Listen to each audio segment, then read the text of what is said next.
high and low, hot and cold. I looked everywhere for what I need. But now I know, now I know, I'm going back to loving me. Hello and good evening. I'm Jennifer Elizabeth Masters, and I am live here tonight with Adam Gates, Mr. Naked Healthy. And tonight we are talking about feeling good, feeling healthy, and maybe even being so fit we are naked healthy. And as I said, my guest tonight is Adam Gates, also known as Mr. Naked Healthy. Adam is a former model, actor, and also a former alcoholic and addict. Meeting Arnold Schwarzenegger at the age of 6 thrust him into a fitness obsession and a lot of other things. Adam joined the swim team at age 5, and he swam until he was 14. And actually, he learned to swim before he was even 6 months old in a water babies class. Track, cross country, seamlessly transitioned Adam all 4 years of high school. He ranked in state meets in both swimming, track, and cross country. Adam Gates began a modeling career at the age of 19, and he refrained from drinking until he was 21. However, with champagne flowing freely, and when you drink a lot of champagne, you're frowing, right? With models in the VIP rooms and a lifestyle that led to an alcohol addiction. And friends applied heavy encouragement, as social situations can do. And Adam slowly included heavy drinking in his social activities. And pretty soon he was drinking every single night at home. At the age of 28, while at the peak of his break into Hollywood, a combination of black mold inhalation and his alcohol addiction put him on death's door. With a lowered immune system, he was primed for a losing battle with any serious illness. Within 6 months, he lost 30 pounds, his ego, and his sense of self. And with doctors and specialists at a loss of how to treat black mold or heal him, he decided to take his health into his own hands. He moved to Boulder for the drier climate and became a hermit, living on the computer. Well, he didn't live on the computer, but he was researching everywhere he could about the files are in the computer. The files are in the computer. And healing naturally, he began to implement, that's a Zoolander line. He began to implement everything he could, running tests on himself, and slowly through his obsession, he found his formula to not only regain his health, but completely turn his life around. And Adam is now a successful small business owner with a landscape company. He's in his 4th year as well as the creator of Naked Healthy. And the information Adam learned while in his health cave for that 9-month period has been his reason for living, that brings him joy from being in service to others, leading others to lead a healthier and happier life, turning their health around. And now in its 7th year, Naked Healthy is the platform where Adam shares what he's learned about maintaining a healthy and fit lifestyle. What Adam never realized was how many people were as lost as he was when it came to what to eat, what to drink, how much alcohol is okay, is sugar okay, how much should I exercise, how much should I sleep, is too much sleep bad? Being a model for 20 years was exhausting, and he completely understood how everyone else felt. Tired, a little chubby, and mostly confused. He has now, he's not chubby now, he has now dedicated his life to helping others within his reach become healthier so that they can be happier and treat themselves better as well. And Adam has now been sober for 4 years and healthier at the age of 39 than he was at 25.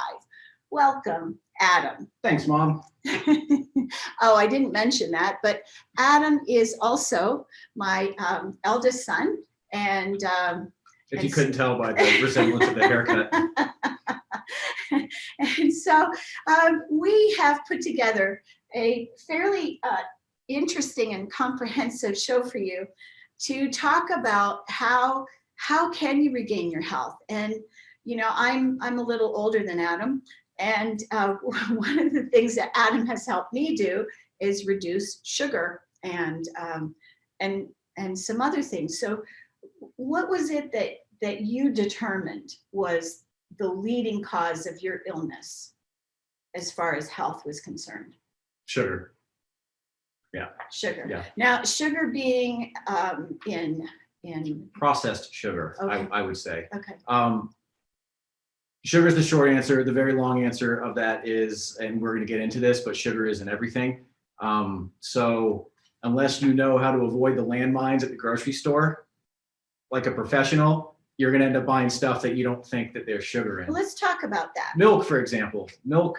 I remember when we had a conversation with both my mom and my dad when I told them on the phone, they add sugar to milk. And both my parents, I remember having conversations. My dad ran to the fridge. He's like, "There's no way. There's no way." I'm like, "Yeah, Dad, they add sugar to milk. It's in everything. That's Okay. packaged." So I remember shopping one day, and there were a couple of ladies from the UK in the bread aisle, and I was looking at tea. They were looking at bread, and they were saying, "We're looking for bread. We're reading all the ingredients, and we're looking for a loaf of bread without sugar." And sugar is even in bread, it's in crackers. Why? Why is it in everything? Flavor. It tastes good. And again, we'll get a little bit deeper into this, but there's sugar added to products for a few different reasons. The main one is taste. The second one is these manufacturers know that sugar has a chemical response to your body. Your body's going to release dopamine. So when you get something that has sugar, even if you don't think it has sugar, you eat it and it releases that feel good blanket feeling, just that comfort food feeling without even recognizing why it's giving you that comfort food feeling. It's because the sugar is releasing dopamine in your body. Well, aren't there also receptors in the brain that connect to the sugar, that kind of like the cannabinoid receptors? Is Right. it something like Absolutely. Yeah. We have receptors that actually perfectly catch sugar. And sugar is as addicting as cocaine. Some people would argue that, but with this study in rats, that they give rats the option between sugar and cocaine, while they will go to the cocaine for a little bit, ultimately, when they have a decision for a more extended period of time, they choose the sugar. So, and the problem is it's everywhere. You go to Best Buy to buy headphones, you have to walk. Whoops. You have to zigzag around an aisle of sugar to pay for your headphones. It's like, why are there Skittles 4 feet tall, That's true. that to go buy something electronic? So there's sugar absolutely everywhere. So with sugar in foods, what does that make the human body want? More sugar. More. Yeah. Okay. Yeah. It's very, very strikingly similar to cocaine. It's from somebody who used to be a professional. You do a little bit, you're good for a little while, and then you come down, and then you do a little bit more and you're good for a little while and you come down. It's very, very similar with sugar. Okay. Not as much of a high, but just as addictive. Well, then the other part of sugar too is that when we eat enough of it, it affects the gut microbiome, and then the microbiome, or the yeast, actually hasn't. We always have yeast in our body, but when we consume a lot of sugar, and every meal has sugar in it, for example, soda, right? Mm-hmm. And how many grams of sugar are in a soda? So to touch on the gut microbiome, so sugar, it does a lot of things to your microbiome. Quick version of that, you have 100 trillion microbiome in your digestive system, bacteria fighting for space, good bacteria, bad bacteria. The good ones make you feel good. The bad ones make you feel like shit, anxious, and make you crave more crap. So when you eat sugar, it's like a garden and flowers and weeds competing for space in that finite amount of space. And so when you consume sugar, it's going to grow more weeds that are going to send signals that are going to make you crave more sugar. So your microbiome gets way thrown off, so that when you wake up in the morning, you're in a severe 8-hour deficit. Hopefully you slept for 8 hours, but you're in a deficit of sugar. So you wake up in the morning, and so you're going to very much be likely to lean towards something that has sugar in it, whether it's, holy shit, I need my coffee with my sugar creamer, or I need my breakfast that has hidden sugar in it that I didn't know has hidden sugar in it. Like a muffin? Like a muffin. Oatmeal. There's organic oatmeal that I was buying for a little while, and I finally checked. I just assumed it was organic. It was fine. 13 grams of sugar and one organic packet of oatmeal, which is insanity. And a packet of sugar, I'm sorry, one of the little packets of sugar at your restaurant table, that's a gram. So that would be 13 packets. You go to a breakfast and get oatmeal, you put 13 packs of sugar in there, you're absolutely not. So they do that because they know it's going to taste good and you're going to eat it. So on top of that, sugar has Coke has 23 grams of sugar. Go on, an average can. we're talking about Coca-Cola as opposed to Coke, right? Yes, there's zero. There's the nice thing about Coke cane is it is zero sugar and 0 calories, so it has that going for it. Okay. It's been marketed improperly this whole time. Okay, so let's just talk about Hello, feline. what does sugar do to the brain? So let's say yesterday I had a sugary cereal, boxed cereal. You know, we have to read the ingredients on the cereal. I haven't eaten packaged cereal in probably 20 years. Well, the average diet, you're going to get sugar in your average diet. It's whether it's you buy pasta sauce and you try to be healthy and make this real healthy meal, they add sugar to your pasta sauce. They add, you buy smoothies at the store trying to, you know, I'm in a hurry, I'm going to buy smoothies. They're loaded with sugar. They add sugar to them. So what about bagels, Monster? muffins, all day long, you're going to be ingesting sugar that you don't even recognize that you're ingesting sugar, which then is going to trigger. And then caffeine, like you just said, caffeine and sugar is going to spike you even higher.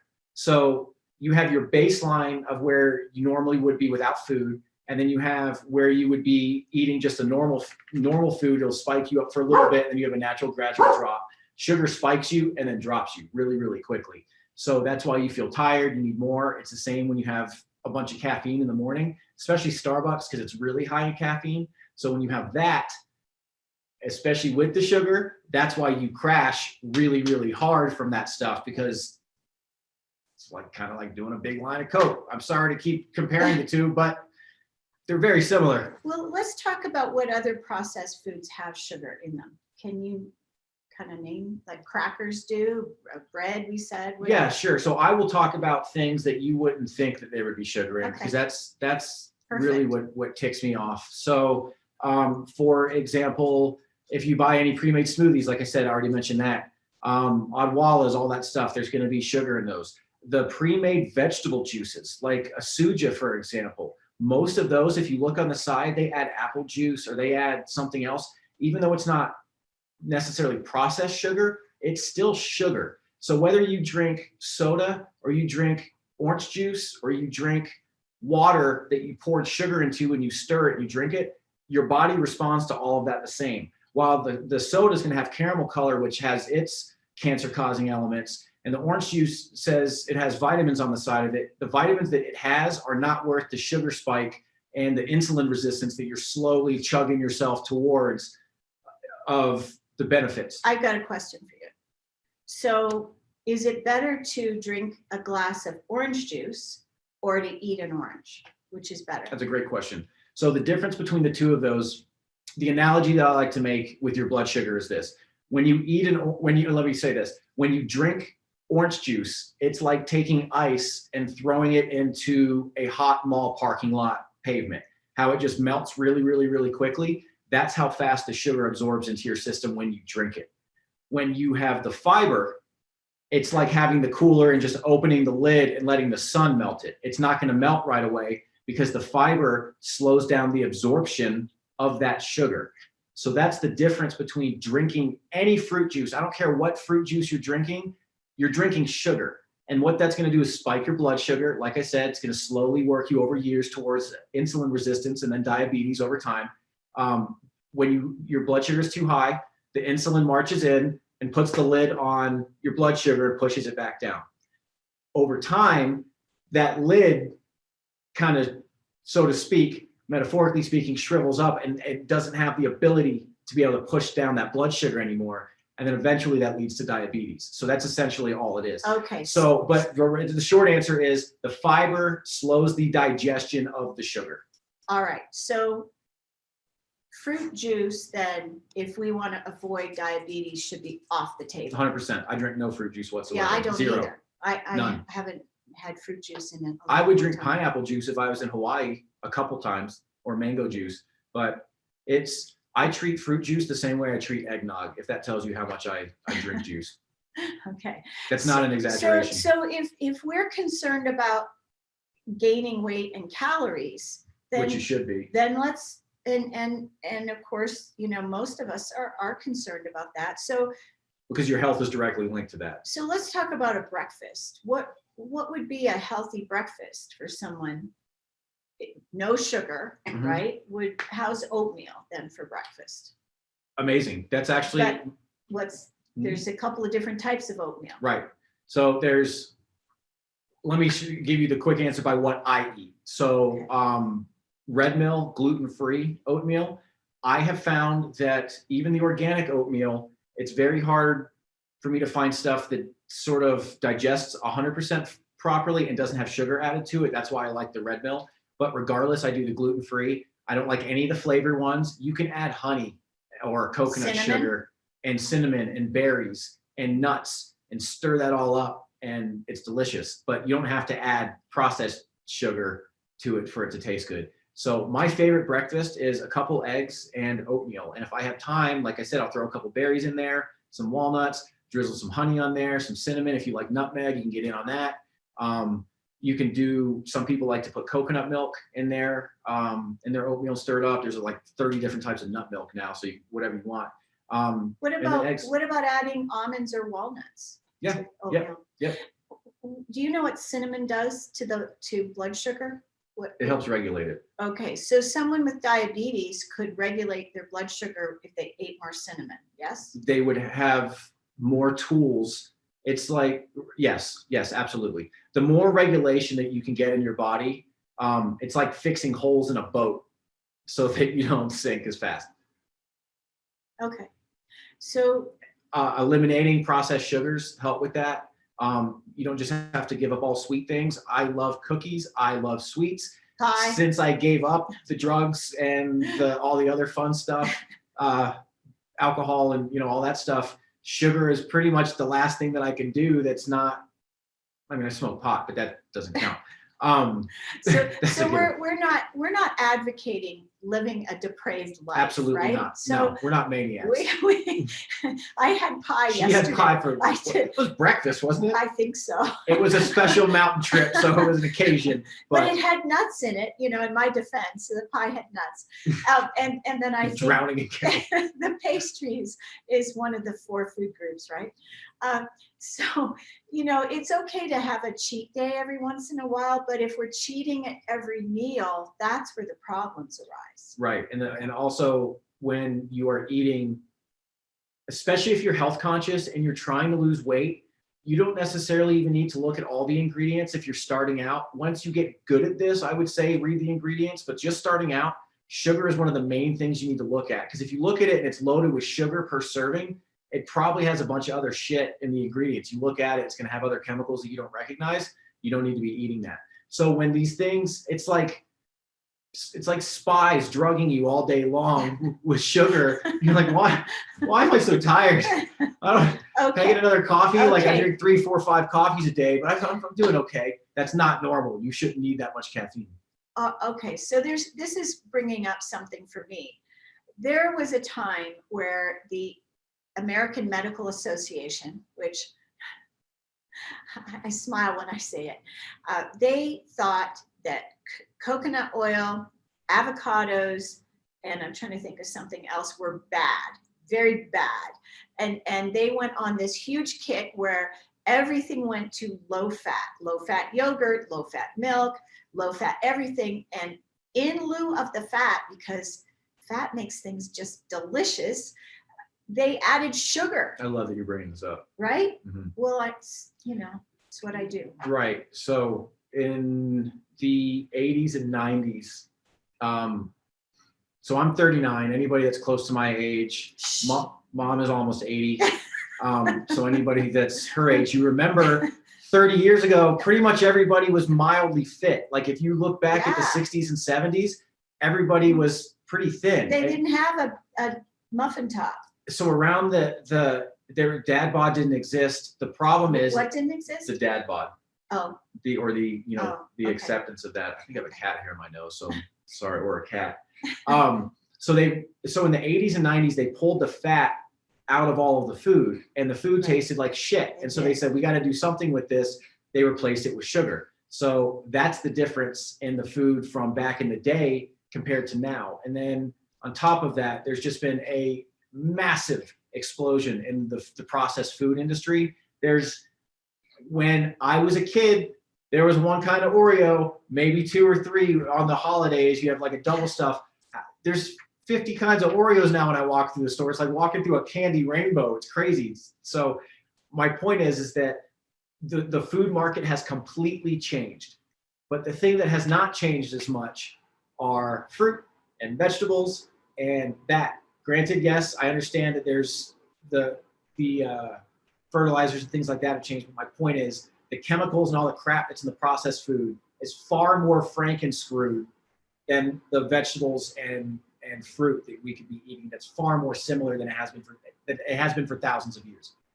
okay. So processed foods, and Adam and I don't eat processed foods, and that's how we stay healthy, right? And so we don't eat.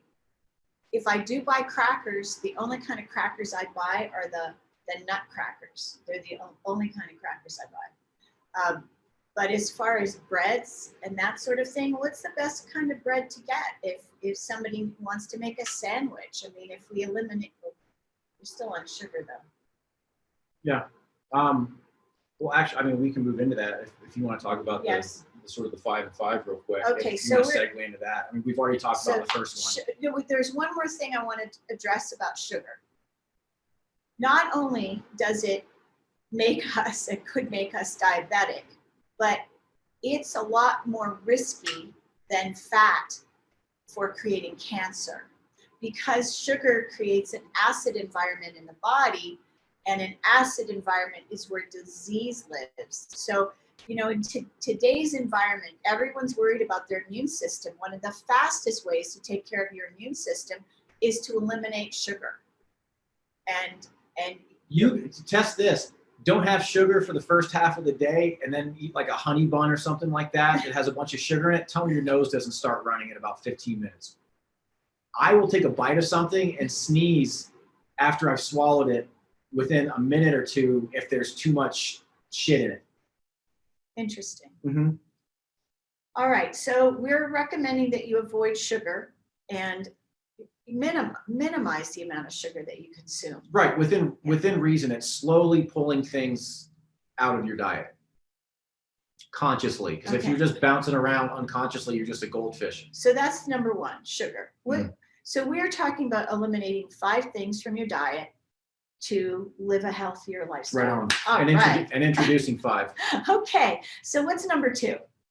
Gluten and flour. Let's talk about gluten. Let's. What is gluten? Gluten is a binding agent. Binding. Gluten. Essentially, it holds things together. Sounds like glue. It does sound like glue. So the best way that you can think about this is somebody like throwing pizza in the air and stretching it out. That's essentially what a lot of gluten does. It's very, very sticky.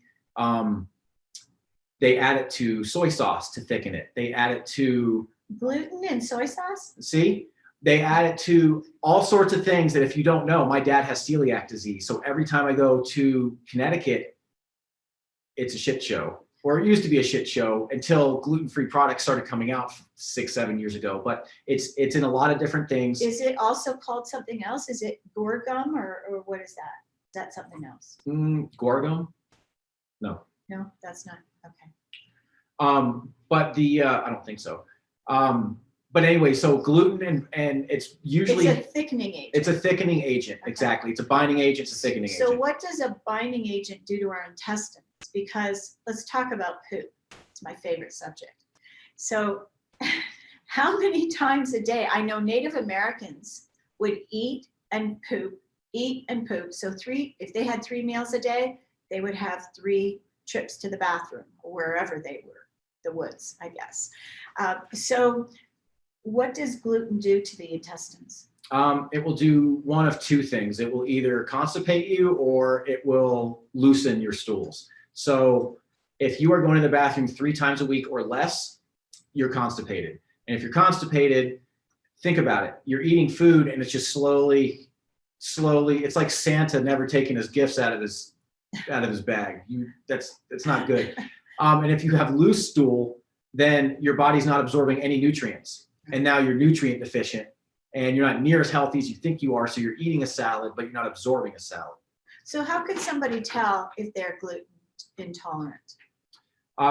There's a few different ways. So what I like to do is called just basically, it's an elimination test. Pull gluten out of your diet for, if you can do a week, that's usually the best, a week to 2 weeks. I know 2 weeks is a lot for a lot of people, but if you can pull it out of your diet for say, even 4 to 5 days, and then introduce it back into your diet, if you notice that you're sneezing, if you get stuffy, if your eyes get watery, if you eat it and all of a sudden it's like a hiccups maybe. Hiccups maybe. If it feels like a nuke went off in your stomach, you have bloating, it makes you gassy, it makes you burpy. It makes you full for a really, really long time. So picture it like this. Your intestines don't have teeth. So as much as you chew up your food, it goes into your stomach. Obviously there's hydrochloric acid and then it goes into your digestive system where basically this is all you get. You get your digestive system that's called peristalsis. That's just undulating, that's trying to break the food down. And it takes a long time to break glue down like this. So that's why it makes you constipated, or your body's just like, get this out of me, and it gives you loose stool and it flows out of you. Okay. Gluten's in a lot of things, and you throw gluten and sugar together, which is in a lot of the products, then it's kind of a recipe for where our medical situation is at right now. Okay, so now. And I'm referring to the illnesses, not COVID. Okay, so wheat has been modified. It wasn't always this way. I mean, so many people are having problems with gluten intolerance that didn't used to have it, correct? Mm-hmm. And I've had this discussion with people before where they said, no, wheat has not been genetically modified. Well, I grew up in Canada where wheat used to grow 3 feet high, maybe 3.5 feet high. Yeah, sometimes 4. Yeah, and now it's 2 feet in fat. Yeah. So not only that, it's Roundup ready. It has Roundup. So what that means is it has been genetically modified to be able to be doused in Roundup spray that has been, they just got, I think it's in the billions. They lost a 2 or 3 or 4 billion with a B lawsuit a couple years ago. But so essentially they can spray the wheat, kill all the insects, the bugs, blah, blah, blah, all the stuff that you don't want on it. And the wheat just sits there loud and proud. And then we're digesting it. And then we put it in our body and everyone's wondering why there's a celiac issue or a gluten intolerance going on. That's why. So Roundup is called glyphosate, and it actually is a neurotoxin. And it does a lot. Causes cancer too, tumors and a lot of other things. So it's one of the few things worse for you than alcohol. Okay, we don't want to strip everything. So we muffins and bread, and what can people eat that doesn't have gluten? They can get gluten-free what? Cocaine. No, we're not talking about cocaine. Oh, so you essentially real food, real whole food. You want to look at the side of things, and there's replacements for gluten. There's brown rice flour, there's coconut flour, there's almond flour, there's oat flour. So this doesn't mean, oh my God, I have to give up all these things. 10 years ago, life sucked if you tried to diet. Now it's really, really easy because there's brown rice pasta, there's quinoa pasta, there's artichoke pasta, there's bean pasta, there's all these different things. Lentil pasta. There's jumbo shrimp. So there's just all sorts of different varieties of things that you can get now that you weren't able to do before. So this isn't just take stuff out of your diet and just put a gun in your mouth for your taste buds for the rest of your life. It's completely the opposite. And I do want to say that the more that you strip out the bullshit from your diet, the cleaner your tongue will be, the more natural food tastes better. And what about sense of smell? So this is all relative. So I used to be a heavy smoker. It's very similar to smoking. After 2 or 3 or 4 days, you're like, oh, I can, that's what pollen smells like. I haven't smelled pollen in 7 years. How about that? That's pretty amazing. And then the next thing you know, fruit starts tasting better and salad starts tasting better. It's the same thing. You have all these chemicals, your tongue is a sponge. You just have all this stuff that's stuck in there, especially if you have habits where you're consuming the same thing on a regular basis. It's just sitting in your tongue. So it's going to take a few days for things to start tasting better. I know that was a long cul-de-sac of an answer. There's another issue with sugar and flour and yeast. I want, because the two together, sugar and flour, can create candida. And so if you have brain fog, that could be from candida. And it was something that I suffered from for years. And it took quite a long time. I had to go on this. Remember when we did the Beverly Hills diet? It was awful because you couldn't eat sugar for 2 weeks. That's no fruit, no sugar of any kind for 2 weeks. I'm modeled for 20 years. I tried every diet you can possibly think of. There was the many, hardest. many years of torture. That was hard though, to give up sugar completely, like no fruit, no juice, and no sugar for 2 weeks. And additionally, that combination of the sugar and the carbohydrates, the gluten, the flour, especially the enriched bleached flour or the wheat flour or any of the cheap flours that the government subsidizes to just put in all the food. Non-organic is what he's talking about, right? Right. Any of that stuff, what's going to happen is when you eat it, that gut bacteria I talked about, when you eat it, your digestive system breaks it down, your gut bacteria eat it. It has that really, really sharp sugar spike, and you have that carbohydrates that also convert into sugars. So you have this massive sugar flux, which then creates anxiety. It's going to make you super anxious. You may even notice that you feel a little cracked out after you have sugar. You just feel a little like out of yourself. That feels like ants in your body, or it's just that's from too much sugar. And the combination, like you said, is super addictive.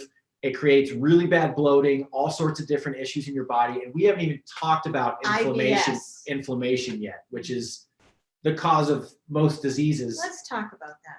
Sure. I think it's time. Sure. So inflammation in the body, what does that mean? It's so if let's say I have a great example. Okay, perfect. So say you fall, cut your knee, you get a scab on your knee, right? Your knee, after it bleeds and stops bleeding and whatnot, the next day you notice that it's red. That's inflamed. What happens is the white blood cells rush the area to heal it. And what happens is you have a normal flush of white blood cells and blood flowing through and everything like that. It scabs over and slowly it heals, and the inflammation slowly reduces over time after that wound is healed. What happens is that when we eat food like sugar, gluten, alcohol, all the crap, it creates inflammation somewhere within our body. It's usually within our digestive system that then gums too, though, right? It can set off all sorts of chain of events of cancers and different things. So basically it sets off a chain reaction of turning different genes. It's like flipping light switches on and off for different diseases of genes. So the type of gut bacteria that you grow dictates which genes in your body flip on, flip off. Think of like a Connect 4 thing, and you have the green dots and the red dots. It basically is like, bloop, you're on, bloop, you're off. That could be Parkinson's, that could be psoriasis, that could be eczema. There's all sorts of different things that will happen. People that develop a lot of skin issues, puffy skin.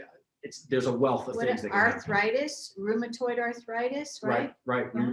So real quick, I don't like to look at my notes much, but I'm just going to hit this list real quick of things that are linked to inflammation. Do you need my glasses? Heart disease, diabetes. That's the other thing. I'm 39 and I don't wear glasses, and that has a lot to do with diet. Heart disease, diabetes, high blood pressure, stroke, arthritis, asthma, eczema, Alzheimer's, dementia, Parkinson's, Crohn's. And the number one cause of inflammation is diet. Crohn's.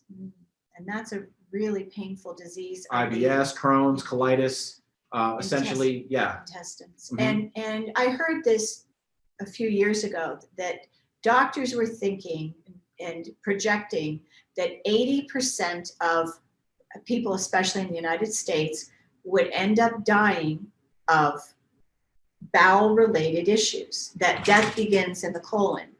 and related, of course, to the diet. How else? I mean, these types of issues, IBS didn't happen 20 or 30 years ago. Do you know what I want to bring up? So Cloris Leachman just passed away. And who else just passed away that was in their 90s? It was Cicely Tyson. They both died from natural causes. When is the last time that you heard of anybody dying from natural causes? Yeah. It is very, very uncommon. Right. It's either a heart attack, stroke or a heart attack, cancer, or a drug overdose or cancer. It's usually one of those four things.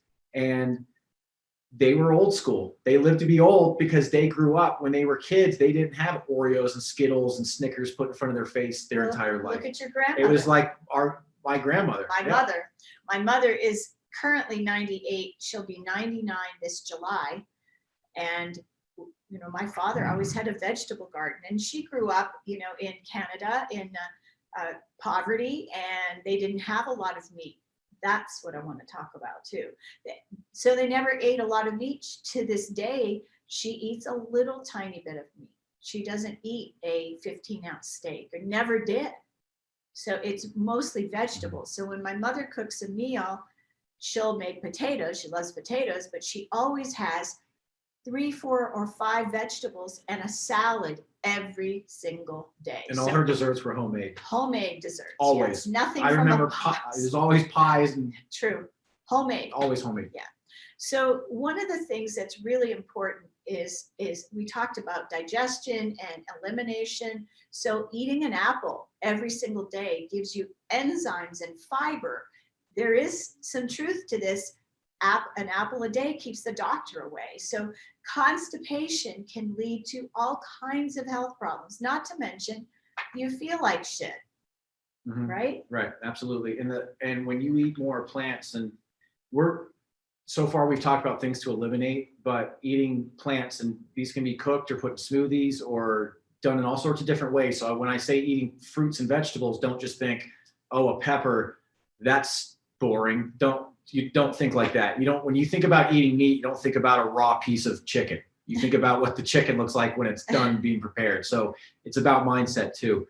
I got lost on a tangent on that just a little bit. That's okay. So we're talking about eliminating. Oh, the fiber. I'm so sorry. Thank you. I appreciate that. Yeah. So what happens is when you have too much gluten, too much flour, and not enough fiber, which you get from stuff that grows from the sun, that's not processed, so vegetables.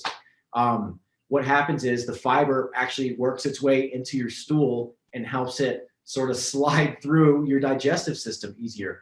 Otherwise, if you eat a lot of flour, like I said, you get bloated. You're basically just trying to break it down. It takes a long time. You get constipated. If you have to when you sit down and use the bathroom, if you have to work at it, it's uncomfortable.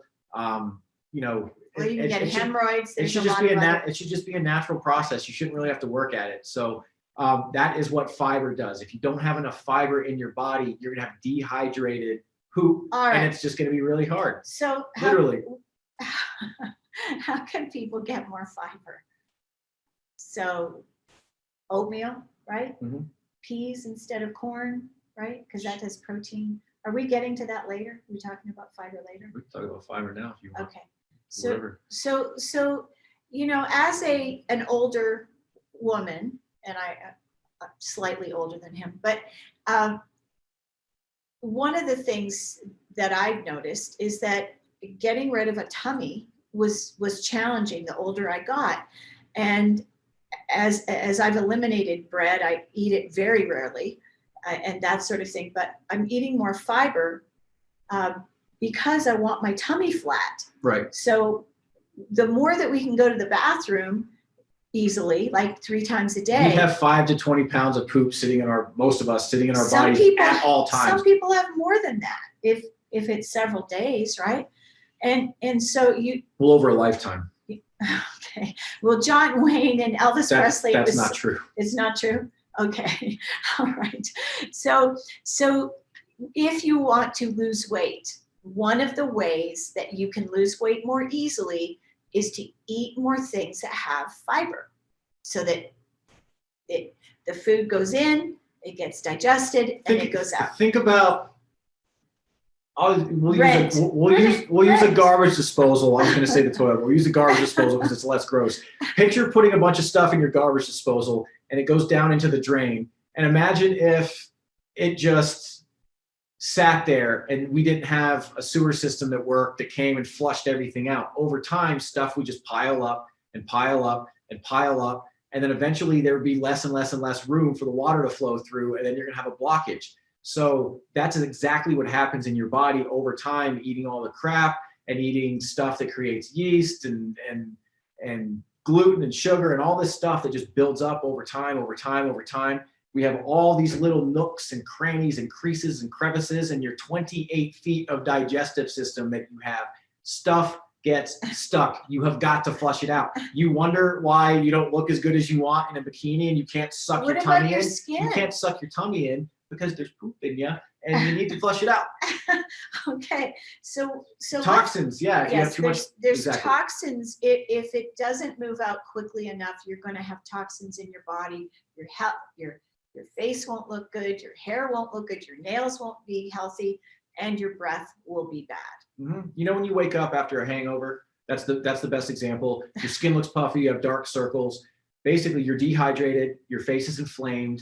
And the combination of the two make it look like your eyeballs are sunk into your face like a skeleton. That's what sugar does. That's what too much crappy flour and wheat and gluten and all that stuff, that's what that does. All right, so we're talking about eliminating sugar, cutting back on sugar and gluten and flour. And then what's the next thing that people process? It was processed foods and drinks. So we've got 5. We're on number 3 right now. Yeah, we're on number 3.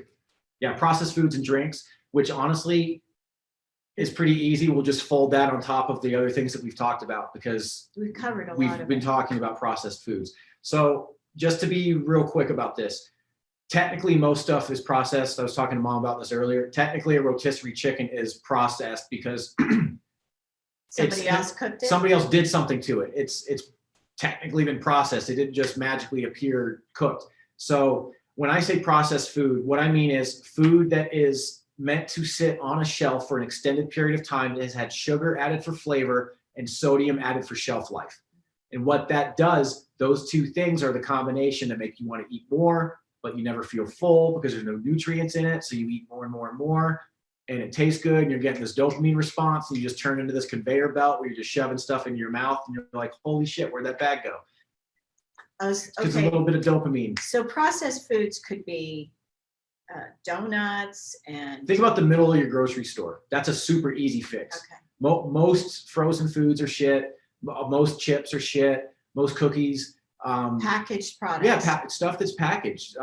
Most stuff is crap. Most of it. And 85%, if not 90% now, I think 90%, but it used to be 80%. I'm sure it's gone up. Of products in the grocery store have sugar added to them. I just thought of something. So I got a phone call today from friends in Rosamond where I used to live in the desert. And 4 of these people have COVID. And one of the things that we never heard anybody say is cut back on sugar, because sugar, every time we have sugar, it takes a hit. Our immune system takes a hit. And if you have sugar in the morning with your coffee, then your immune system takes a dive. If you have a soda with your lunch, your immune system takes a dive. Imagine your body is a castle, and every time you have sugar, you slowly lower the drawbridge. That's a good point. I like that analogy. Very good. All right, so we talked about processed foods, and I think we've beaten that dead horse, don't you think? Mm-hmm. Stinky. So then the next one is... Oh, my favorite. Alcohol. Happy New Year, everybody. Mazel tov. Okay, so wine, champagne, beer, what else? Cavassier. Okay. So alcohol, what does it do? Of course, it contains sugar. It's liquid courage. That's what it does. It makes me awesome. It will release or diminish our inhibitions so we can have the courage, right? Technically, yeah, what it does is it It impairs your frontal lobes, and your hippocampus is in the frontal lobe of your brain. Your hippocampus is linked to memory, long-term decision-making, goals, that sort of thing. So when you have it, that's why you're more apt to sleep with somebody that you normally wouldn't, or talk to someone who you normally wouldn't, or have a conversation that you normally wouldn't, or eat food that you normally wouldn't, because that long-term goals that said, I worked out 4 days this week, I'm only gonna have 2 drinks, and you have 3, and it starts shutting that off, and you're like, fuck it, I'm gonna do whatever I want. That's why. Okay. All right. So what does alcohol do besides put weight on? And it does that too. And it has sugar in it. But there are other things that alcohol does. Right. So the first thing I want to talk about that I feel like is not mentioned enough is your liver. So your liver, picture your body. I like to use a lot of metaphors and analogies because I feel like it's easier to understand. Picture your body as a swimming pool, and your body that pool has one filter. Okay. That filter is your liver. So your liver is going to, now granted, when you eat food, it goes through different parts of your system, but your liver is the main part of your body that is going to filter alcohol. It's going to filter drugs, medications, all the shit and the chemicals and the processed food. It's all going to go through your liver. What happens is that if you drink too much over time, it starts to create scarring in your liver. If that continues over time, that's cirrhosis of the liver. It's like the difference between touching pork meat and petting shark skin. It is completely different. It looks like gray scar tissue on your liver. And then that filter in your swimming pool no longer is able to filter as much. So now every season, so to speak, it's fall, it's winter, it's spring, you're gonna just have more and more stuff circulating in that pool that filter's not able to flush out. The liver also filters our emotions. So everything that we put in our mouth and every emotion we experience also is filtered by the liver. So if the liver isn't able to function properly, then we can get cancer. Well, right? More importantly than cancer, it makes you look like crap. Describe that. Most people care about their appearance more than cancer. That's what I mean by that. Okay. And I know that. So let's talk about cancer's too far out. That'll never happen. Okay, let's My talk. skin's immediate. I look like shit now. Let's talk about you get Your psoriasis basically veins? Yeah, you get the dirty water. Your skin is your largest organ, so everything just eventually. When I used to smoke cigarettes, my skin looked like crap. When I used to drink a lot of alcohol, my skin looked like crap. You get spots and dots. You know what I mean? If this is your lifestyle, your skin's not as tight as it looks. It's not as full of collagen as it should be. It doesn't bounce as much as it should. You get more wrinkles earlier than you maybe should. All those things. What were you told when you first started modeling as advice to you? I was told lots of things. Well, I remember this very well. Do not drink and do not smoke if yes. you want to stay looking good, healthy, and young. I did the opposite. However, how old were you when you decided that enough is enough? 29-ish. It was right around the time that I got sick with the black mold inhalation. Okay, so what? It was kind of a combination of, it was a perfect storm. Letting go of alcohol, like a lot of people use alcohol, like when you're dating. I mean, it's a social crutch. Right? More of you are nervous to go talk to people sober than you think that you are. That's true. Yeah, people go out, there has to be alcohol related to it. So when reducing alcohol is a conscious change in lifestyle, 100%, because like I said, when your hippocampus shuts down, you start having conversations with people about stuff that you literally don't give a shit about. Those people don't have as much in common with you as you think that they do. It's very surface level. You're just talking about crap. So if you were sober, you'd be having deeper, more meaningful conversations with people in a different environment. And the problem is that the people who are drinking would rather be drinking than being sober, having meaningful conversations. So that is the biggest social change out of all of these dietary things. It's easy to eat clean, even if your family doesn't eat as clean as you want and you want to start eating clean. But the drinking is really, really hard to do if you want to stay in the same social environment. Well, even families, right? You know, certain families that you get together and you have a drink, you have champagne, whatever, when you get together. And so changing your habits you need an iron will actually to say no thank you. Right. And you're probably going to have some withdrawal symptoms that Yeah. you're not expecting, because most of you are more addicted to alcohol than you think that you are, which is not a fun realization to happen to me. I said, I'm not going to drink tonight. And then I drink tonight. I said, well, I'm going to do that tomorrow, I guess. And then I drink that night. And then the third night I said, I'm not going to drink tonight. And I fucked that up too. So that was when I realized that, oh, I'm actually having alcohol withdrawals that I was not expecting, on top of eliminating friends and not going to the bars and not going to the clubs and all this stuff that went along with that. So it's a conscious decision, but I will say this, that if you eliminate sugar and you do the things that we're going to get to about what you need to implement, it's about feeling better naturally. Then you won't be chasing a chemical high to make yourself feel better. And so that's very, very, very important. It's like when you quit smoking, you feel like you're giving up part of your identity. Someone tells you should quit smoking. It's like, you can go screw yourself. This is my me time. This is when I take a break. This is when I go outside and no one can talk to me because I'm doing my thing. It's very similar to that. And when you quit smoking, you're like, oh my God, I didn't realize how much more time I would have, how much better I feel, how much my skin looks, stuff tastes better, You wake stuff up in smells the better. morning, you feel better, right? You don't feel like there's that yank on your neck of I'm trying to knock this glass over. That yank on your neck of that boss telling you it's time to smoke, it's time to smoke, it's time to smoke. So you start gaining control of your life. It's like the wagon is barreling down a hill, in the 1800s, and you just don't have control of it. And the more you start taking this stuff out and start implementing better things, the smoother of a ride that you're going to start having. Well, your health is going to be better. You're going to start looking better. You'll be thinner. There's so many benefits that it's a domino effect of them fueling themselves. Whenever I help people with this, I never tell people eliminate alcohol on purpose. I say implement the things I tell them to implement, start feeling better. And with that self-confidence and that sort of nutrition high that you get, you're going to not necessarily need to have that drink, or you'll start drinking later, or you'll drink less, or you'll not drink as much each night. And then it starts to slowly start weaning itself down. And that's way easier than going through withdrawals of trying to quit something, because alcohol is very hard. And I'm not saying you necessarily need to give up alcohol. That's completely up to you, but you need to reduce your alcohol drinking. Okay. So then there's one more thing that we want to give up. And what is that? Defeated. Yeah, it's not give up. Well, I guess it would be give up, but it's a defeated mindset. We're going to change it.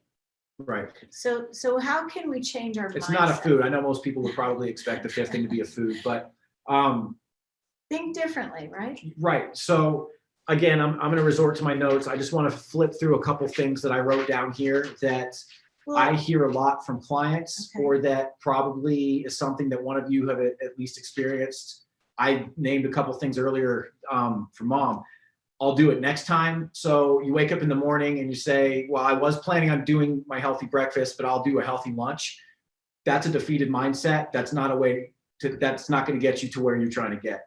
You look at Instagram a lot and it gets subconsciously burned into your brain that other people can do it. You can't. Makes you feel better. They have better genetics than I do. My mom was unhealthy. My dad was unhealthy, whatever. I can't cook. I've tried before and it didn't work the last couple times. So why would it work this time? I don't know how to exercise. The gym is closed or it's not close to my work. I'm embarrassed to go to the gym, whether you're too skinny, you're too heavy, you don't know how to exercise, whatever that hesitation of you walking through the door to a gym, I don't have the motivation. I don't want to eat like a rabbit. A lot of people think that to be healthy, you just have to eat rabbit food. That is bullshit. My partner isn't on board. If you want to get healthy and your partner does not want to get healthy and they're making fun of you for eating a salad and poking at you and talking shit, you guys have more issues than just that. Unhealthy job environment, unhealthy office, you travel a lot or you work off-site. I talk to a lot of people that travel and they say, I live in and out of airports and this and that. I'm like, well, you don't literally live on a plane and live in an airport. When I travel, I have no shit 4 meals with me. I have a smoothie, a sandwich, chicken, rice, broccoli, and something else. and then a whole bunch of fruit, like fruit, nuts, and a bunch of other stuff. So every single time that a flight is delayed and parents are running around scrambling, trying to find stuff for their kids, I'm just sitting there, just munching on my just healthy food. I always bring food with me. You know, we talked about a lot of things, and we talked about fruit. One of the things that I like to have is berries, because it's a burst of flavor. It feels good in your system. You feel better. They're crazy high in antioxidants, Yeah. which. Yeah. So that would be strawberries, raspberries, blueberries, blackberries, right? Right. Real quick, I'm going to try to make this as fast as I can. So antioxidants repair free radicals in your body. It's essentially like a car with 3 tires on it, barreling down the highway, lopsided. The antioxidants help repair that lopsided tire and give it a tire so that the free radicals, so that everything's balanced. And because of that, it has all sorts of health benefits. So your skin's going to get better, your mood's going to get better, your bowel movements are going to get better. But those dark berries are really, really, really good for you. I literally have berries every single day, every day. Every day, they're just part of my daily diet. They're low in sugar. The glycemic index is very low. So Right. even people with diabetes can have berries. Right, absolutely. Okay, so we talked about all the things we want to cut out. Now, what do we want to bring in Right. for a healthy lifestyle?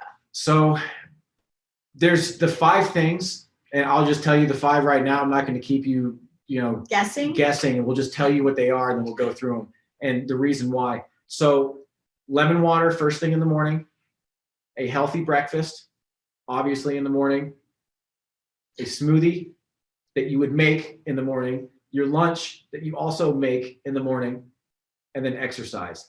Those are the 5 things. Okay, so let's talk about the healthy breakfast. So healthy breakfast could be steel-cut oats or organic oatmeal that you make from scratch, not in a package, right? Right. Add a little cinnamon. You could cut up apple and put it in there. Just a little hint of Himalayan salt. If you need something to sweeten your oatmeal, there are a couple of healthy ways to sweeten your oatmeal, which let's talk about those. So the first one, and the one that I use, is maple syrup. I'm Canadian. I love maple syrup. So I just put a little bit of that on the top of my oatmeal, but not every day. I have gotten to the point where I stopped sweetening things so much because I've cut the sugar out. What else could you use to sweeten? And also real quick, first of all, the reason for those 5 things are to get your day ramped up like Evel Knievel, and you just fly over all the horse shit.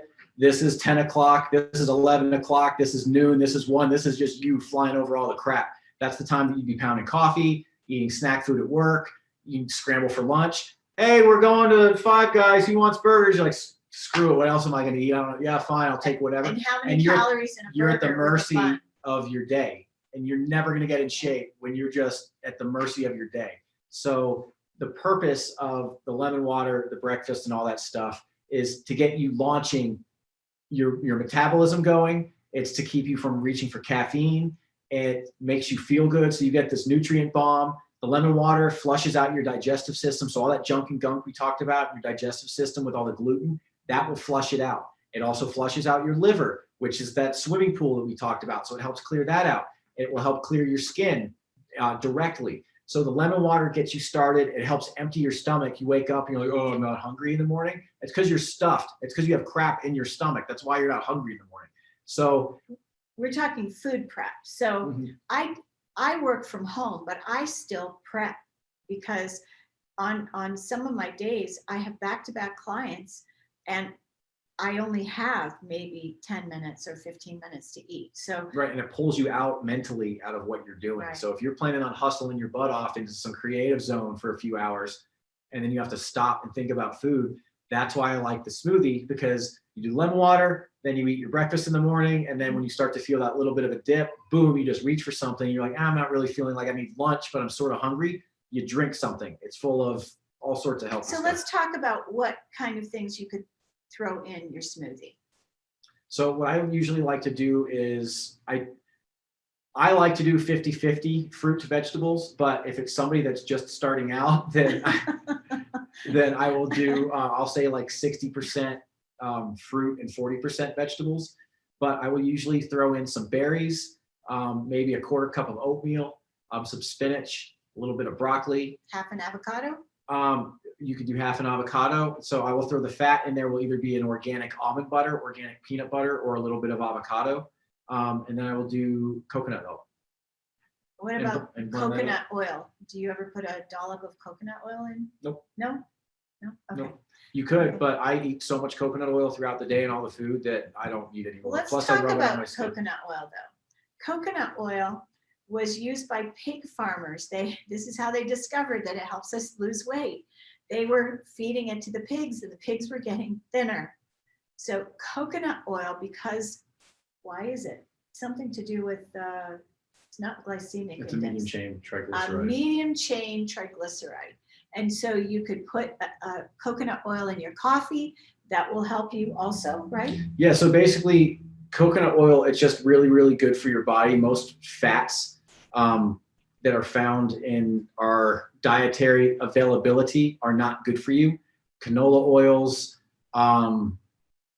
vegetable oils, Not good. soy oil, corn oil. It's freaking horrible for you. I use to cook with avocado oil or coconut oil.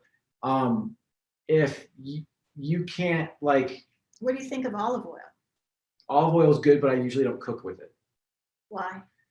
They say it's toxic once it's cooked. Gets to a certain temperature, right? I'm not a doctor nor a scientist. Is that true? I don't know. The Mediterranean diet, they cook with olive oil and they seem to be living for a pretty damn long They time. use a lot of olive oil though, just drizzled on top of food, and Yeah, they put in their orange juice. Yeah. so olive oil can help clean out that liver. The reason for you. that, by the way, that they said coconut oil was bad for you, for those of you might be saying, well, I heard that this was bad. The reason they said that is because we can't grow coconut or palm trees here to grow the coconut oil to be produced. So we have to outsource it. And they don't like that. They would rather grow our stuff that we can grow here and sell it to the Americans versus import it from some other place. So that's why all that hoopla came out about how it's not as That's good a for you. good point. It is horse shit. It is very, very, very good for you. There's a benefit to eating coconut too. I remember hearing that story about somebody who escaped Alcatraz, and the way he did it was by eating coconut. That was the only food that he consumed. Okay, so we talked about lemon water, we talked about a healthy breakfast and a smoothie, and we talked about the ingredients for the smoothie. Now, what's a good lunch? A good lunch is, and we didn't really talk I guess we did talk about breakfast, didn't we? Well, oatmeal, eggs, Oatmeal, poached eggs. eggs, I guess. Right. There, I mean, Boiled eggs. there's a few different things that you can do. It just depends on where you are in your sort of dietary journey. You could even have a shake for breakfast if you wanted to. A lot of people like to do that. You're like, well, I'm just not hungry. I'm not hungry. I'm not hungry. If you want to start and you want to maybe skip the breakfast and just make the smoothie, take that to work. And then around 9:30, 10 o'clock, and you're like, oh, now I'm hungry. Then you can sip on your smoothie and then work your way to lunch. So I do just want to touch on that real quick.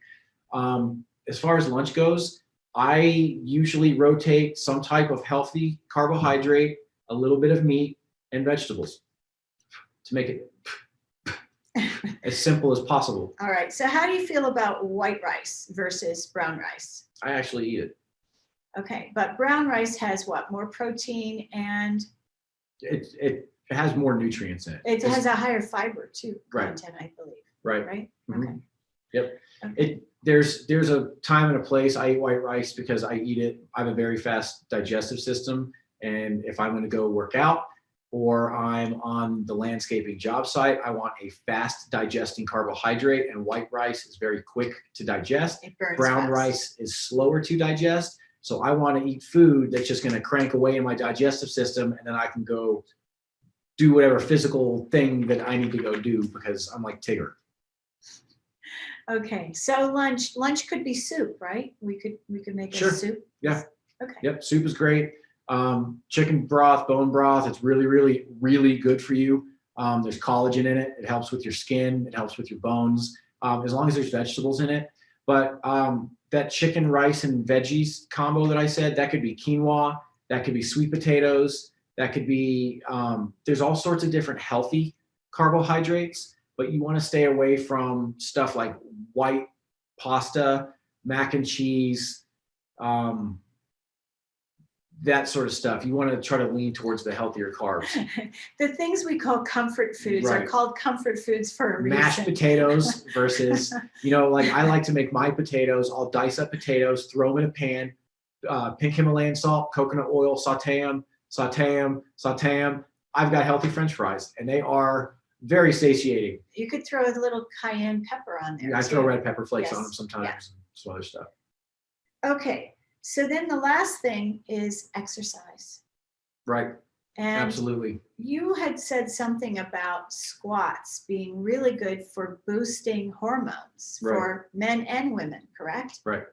Okay, let's talk about that. So first off, the reason that exercise is good for you is there's about 100 different reasons that we could go into. It's going to make your circulation better. It's going to make your skin look better. It's going to extend your life. It's going to take creaks and pops and things out of your body. It's going to make it easier to walk upstairs. It's going to do all sorts of things. It's going to build confidence more importantly than anything. Strengthens bone. Did you talk about that already? Absolutely. Okay. Strengthens your bones, your tendons. When I said to mom, I've been really pushing mom to start lifting weights again. She used to, but I want her to do it again because I said, with you being 81 next year, if you take a fall and you break a hip, that's not good. No, but in all seriousness, I think it's somewhere in the percent of 70% of people pass away within 5 years of breaking a hip. So the older that you get, if your bones are brittle, what do you expect? I mean, you want to be able to be as dense as you can naturally, and exercise and resistance training. It could be all sorts of things. It could be walking. It's all relative. So walking to start, then you could do some light jogging. I think everybody should be doing resistance training, whether that's with workout bands or weights or going to the gym, preferably, and using machines and free weights and things like that. Mow your grass. Mow your own grass with a walk behind mower. My mother Challenge your neighbor to a duel. My mother was mowing her own grass into her 80s. Right. And she's, she never broke her hip. She didn't break anything. No, she's still No. overly opinionated. But the resistance training is good for strengthening bones. It's also good for just All sorts of things. It speeds up your metabolism. Okay. The more lean body mass that you have, so if you build muscle, the more muscle that you have, the more that increases your metabolism, the more calories you burn. So just sitting at your desk, the more muscle you have, the more fat you'll burn doing nothing. I like that idea. Also, when you lift weights, there is a fat burn for up to 24 hours versus doing cardio. I'm not saying don't do cardio. You should have a healthy combination of the two. But people that don't lift weights because they say, well, I just want to burn fat. How come all the sexy people lift weights and all the overweight people with red faces are on the ellipticals? So are you saying that you should limit the amount of time that you're on the treadmill or elliptical? 100%. Yes. Right. So how long do you think? Cardio 3 times a week, 30 minutes a day at most. That's plenty. You don't need to throw up. It just needs to be, you shouldn't be able to carry on a conversation with the person next to you. That's how hard it needs to be. You're not training for the Olympics. You don't need to stress your central nervous system and be out there doing craziness. So 30 minutes, keep your heart rate around 140, 150, somewhere around there. Pretty much you're good to go. You do not want to do cardio before you lift weights. It will zap your energy up. If you're going to do cardio after a weight training session, you could maybe lift weights for 45 minutes to an hour and then do cardio for say 20 minutes. And then you've just killed 2 birds with 1 stone, and then you will feel amazing for the rest of the day. So let's go over that again. So you said do not do cardio before lifting weights. Correct. Okay, because you won't have enough energy. You could do a warm up for a couple minutes, but I would prefer your warm up be more targeted to the exercising that you're about to do. So if you're going to do chest that day, maybe go and do some like planks and do some light push-ups on your knees and some bands and try to loosen up your chest just a little bit. You don't want to do excessive stretching, but you want to just warm up the muscle. So if you do cardio as a warm up, that's fine, but you don't want to do 30 minutes of your cardio session and then lift weights. You will be weaker. You won't get as much return on investment, so to speak, from your weightlifting. Okay, so now one of the things And you women will not get bulky. all You right, will not. There's It two doesn't. things I want to address. One is some people are adverse to going to the gym and having to work out wearing a mask right now. So what can they do at home? There's lots of things that you can do. There's, first off, you could be doing cardio 3 times a week, 4 times a week, somewhere around there. The next thing would be buying some workout bands. Amazon would be a good place for that. There are, without going into all the exercises, you can YouTube at-home band exercises. Now, There's a I want to plethora. stop you for a second. Sure. You're not talking about a rock band.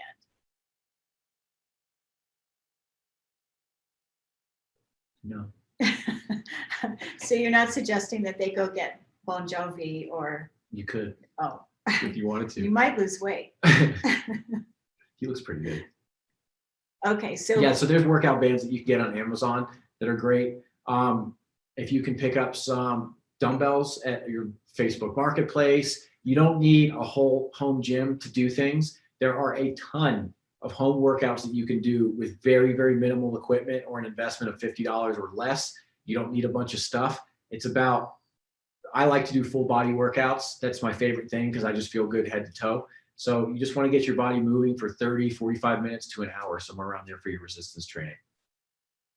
okay, so there's a couple of things that I would like to add. One is play music, because when you're playing music and working out, it cranks you up and gives you a lot more energy. You're going to have a much better workout when you have music that charges you up. Exactly. Inspires you. The other thing is that I do the 5 Tibetan rites, and it is 5 different exercises. I have a YouTube video. There are lots of other people that have 5 Tibetan rites. You can also do yoga. Yoga is great for stretching and breathing. And there is a certain element of resistance training in yoga. Yes? Absolutely. Yes. Absolutely. So it will strengthen a lot. Your And core, the everything, breathing, basically. it's very Right. important. Yoga focuses on breath and presence and feeling into your body so that you're present. And that's the other thing I want to mention is going to the gym so you're not having an accident. Be focused. Instead of looking around at what everybody else is doing, it's an inner journey. That's a fantastic point.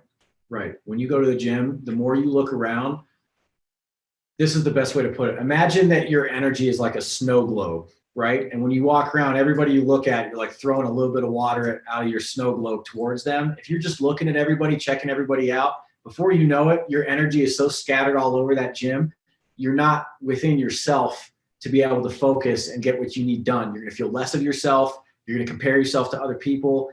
There are going to be a lot of people who are in better shape than you. I'm the healthiest person I know. That's why I don't go to the gym. The gym that I go to, haven't you heard my list? That was one of my defeated mindsets, Mom. If you're just looking around at everything, your energy is just going to lower and lower and lower. That's why if you just focus within yourself, be whoever you want to be. In my head, when I'm at the gym, I'm much fitter than how I look. You just don't know it. That's who I am in my head. I'm working towards a goal. I have in my head a vision of the body that I want, and I'm working towards that, and I'm working backwards from that. Rather than look at somebody and be like, well, he's stronger than me. What's the point of me being here? That when you go home, the other 23 hours of the day when you're by yourself, nobody at the gym matters. You matter, your family matters, your kids matter, your parents matter. So all of that stuff, all of these things that you do that you think, well, it's just affecting me, it's bullshit. Because if you add a day or a week or a month or a year or a decade to your life, does that not affect anybody in your family?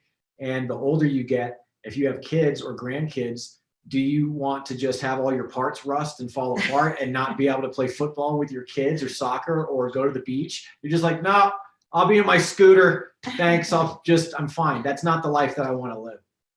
So I just want to, I want to kind of go back over alcohol. Last call. Yeah, it deteriorates the bones. And I know someone who was an alcoholic for most of their life, and then ended up with 2 knee replacements. It And- thins the bones. It contributes to osteoporosis. And is much It younger, leaches younger bones. than me, but looks a lot older. So alcohol and cigarettes, these things will age you before your time. And, you know, our health is the greatest wealth that we have. If we don't have our health, we can't enjoy our family, our children, our grandchildren. How much money does Steve Jobs have? That's true. Yeah. So I'd like to go back over. Real quick, before Yeah. I want to just touch on what you just said. Uh-huh. I equate health to happiness evenly. As my health increases, my mood equally increases. So that's how you know that what you're doing is right or wrong. You have like a little metal detector in your body that's like beep, beep, beep, beep, beep, beep, beep, that tells you when you feel great and tells you when you feel not great. So, oh boy.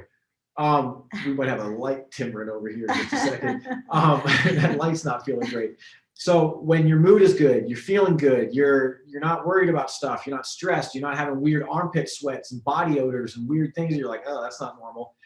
That's your body telling you that something is off. If you're bloated, if you're gassy, if you're hiccupy, that's not normal. How should you feel? You should feel good and confident and nice and a little gassy, but not terribly gassy.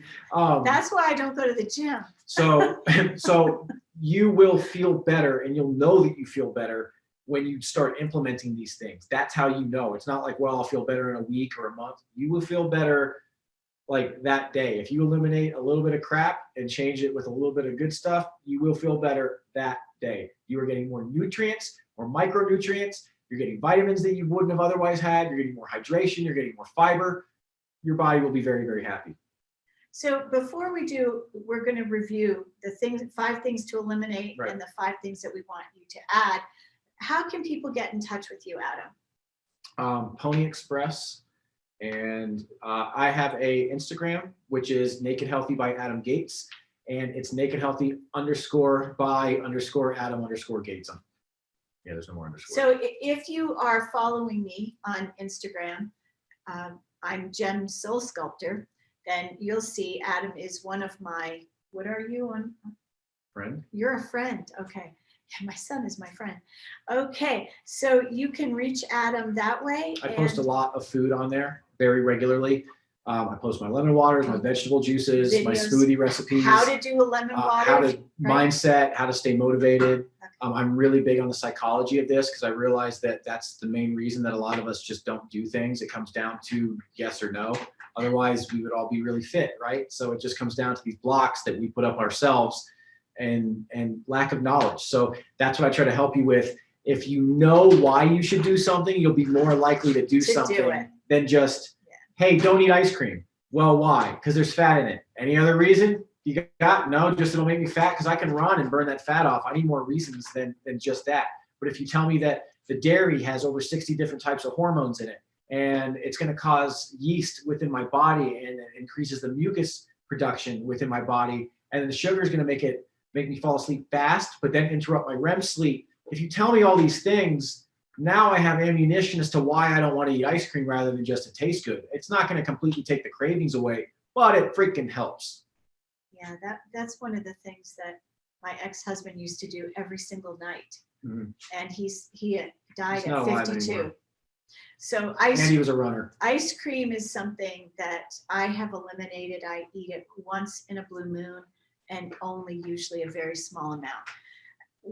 We talked about the 5 things to eliminate, starting with sugar. So you want to cut back on the amount of sugar that you're eating, and then flour and gluten. By the way, with sugar, I'm really good on coconut sugar, honey, and what did you say? Maple syrup. Your fingers are squeaking. Okay, so there's a couple of sugars that we want to consume, and that is time is up. I'm gonna go So fix it. we can do coconut sugar, maple syrup, and now I know that a lot of people use what is it, agave, and that don't do one, that. the agave is not good. It's basically just syrup. It is not good. Maple syrup actually has 24 different kinds of antioxidants in it. It is higher in sugar than the coconut sugar or the honey. Oh my goodness. It is higher in sugar than those two, but still it's far better than any of the artificial sweeteners or regular sugar or any of that other stuff. Honey is really good for you. We can go into that in another video. So we want to eliminate sugar, flour, and gluten, processed foods, alcohol, and that defeated mindset. So we're going to give you a couple of things to use instead of the defeated mindset. So you might want to write these down.